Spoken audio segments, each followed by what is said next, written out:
Welcome to St. Patrick's Day. It's March 17, 2022. Your Day Weather Podcast brought to you exclusively by Cowboy State Daily, Wyoming's news authority.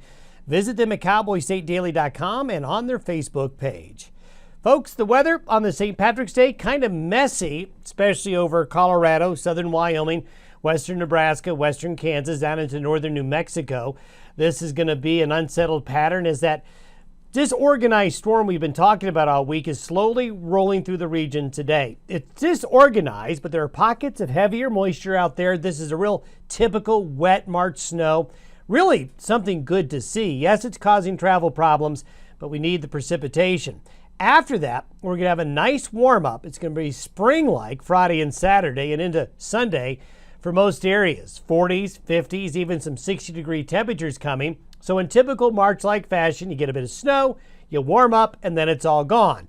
But rain and snow will be moving in from the west coast, the Pacific Northwest, and into the northern and central Rockies, and into parts of the Great Basin by Sunday. And then by overnight Sunday into Monday, rain, snow, and thunder will be spreading across the central Rockies and the central high plains. Now, we've been talking all week about a lot of question marks with this storm, and they remain. It's going to take another couple of days to sort the track of this out, because the track is going to heavily determine the winners and losers on this storm.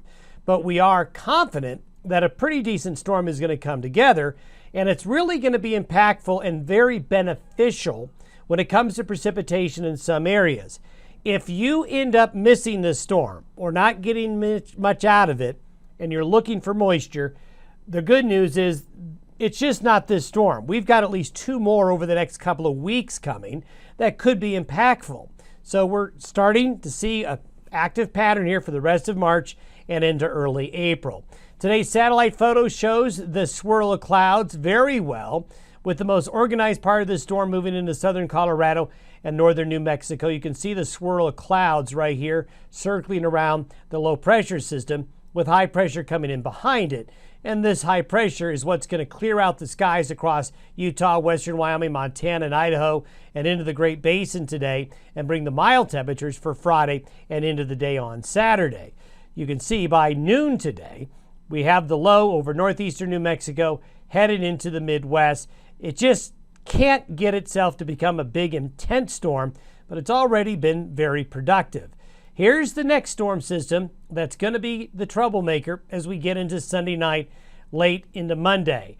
The storm system is going to go from the Aleutians all the way to Arizona in about 2 days. And that's why we're having trouble getting a grip on the storm. When you move a storm from very high latitude to lower latitude very quickly, there's a lot of physics going on, a lot of dynamics in the atmosphere. It has a lot to do with the Coriolis effect of the curvature of the Earth and the spin of the Earth. And when you change latitude quickly, there's a lot going on there.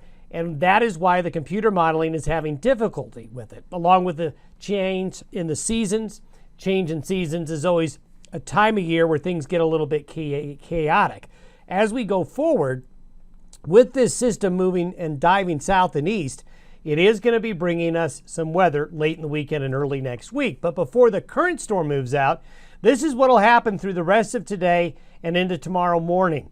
The heavier moisture in Colorado and Kansas. This area desperately needs rain and snow, and they're going to get it. So that'll be really good news for them. Then on the northern areas here, we do have travel problems and snowy conditions on I-80 and also on I-25 and I-70 and I-76. So travelers, keep that in mind. This is what the snowfall forecast looks like. A lot of the snow has already fallen. Really, it's not much more left in the system, another 4 to 6 hours. For most areas by afternoon, this will all be clearing out. Here we go. This is by noon Saturday.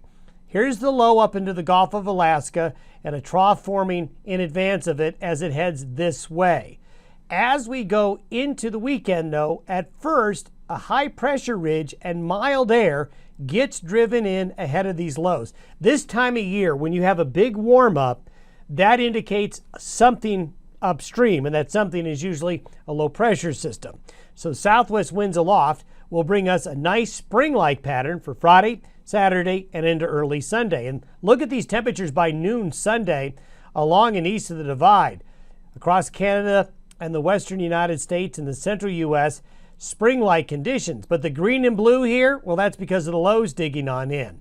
So you always got to be careful this time of year. A big warm-up usually precedes the next cool down and the next wave of colder weather. And here we go. See how this gets stretched out, this trough, and it's digging all the way into Arizona by Sunday afternoon. So from today, Thursday, by Sunday afternoon, it goes all the way to this direction very, very quickly. Then you have the dynamics that go on when you take a trough and you take it over the Continental Divide. That terrain feature, the Continental Divide and these low pressure systems, also makes things very complicated as the terrain interacts with the storm system. Now let's go and take a look at the jet stream winds and why this system is digging so far south. This is the jet stream wind by Sunday afternoon. You can see it coming in very strongly south. So that's why the storm is going to go so far south into Arizona right here by Sunday afternoon. But what will happen is this very strong jet stream wind will come in around very quickly by Monday morning out into the plains here. And this is what's going to cause low pressure to form probably in northeastern New Mexico very quickly by Monday morning, bringing upslope conditions into the high plains. So let's compare the computer modeling like we've done over the last couple of days, and you can sort of see some better agreement, but we're not there yet. The European model has a well-formed 500 millibar low by noon Monday over northeast New Mexico. This is a classic pattern to give eastern Colorado heavy moisture, as well as western Kansas and Nebraska, and maybe far southeastern Wyoming as well. There is going to be precipitation in this area here as the storm digs into the Rockies. Then another area of precipitation develops east of the Rockies as the storm jumps to the divide. So the European has a nice formed 500 millibar low over northeastern New Mexico. The Canadian, similar. Not that much different. Then as we look at the GFS or the American model, it's a little bit further south and not quite as well formed yet. And from the Japan Meteorological Agency, this system is actually further west and slower. A slower moving storm would be more impactful. So we're getting better agreement, but I can tell you there's just enough disagreement to really have a hard time nailing down where the heavier moisture will be. If we were to take the American model, the GFS model, you can see that the heavier precipitation is going to be right here. But as we've been mentioning, it could be further south, it could be further north, or somewhere in between. Ultimately, though, this is a system that is going to bring badly needed precipitation to some of you. Unfortunately, I think for central and northern Wyoming and Montana, in this area here, you're going to get some rain and snow out of this. You will. It's just going to be much lighter. But for the hard red winter wheat areas of Texas, Kansas, Nebraska, this area here, which really, really needs this spring moisture for that winter wheat crop, and for folks watching wheat markets, you know how crazy it's been.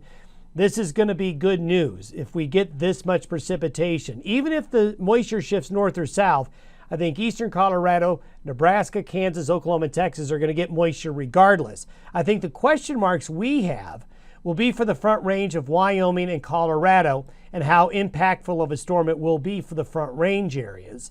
And this is something we're just going to have to work on here over the next couple of days to get a better handle on. And you can see the latest drought monitor is where we are going to see the heaviest moisture with this storm most likely here. So there's going to be some help here in terms of drought conditions with this storm and hitting those areas that really need it. We talked about there's other storms coming. A week later, there's another impressive trough coming into the Great Basin and Rockies around March 28th timeframe. And then going out to April 1st, another cold, moist trough comes in. And you see this pattern right here? That'll be followed by another one. So I think for the rest of March and into early April, there's going to be a decent sized storm about every 5 or 7 days. And in between the storms, you're going to have nice, mild spring weather. I would call that a typical March-April pattern, which is what we want to see to get snowpack built up again and get better moisture across the lower elevation. So that is encouraging. Have yourself a great Thursday. Have a happy St. Patrick's Day. We'll talk to you tomorrow.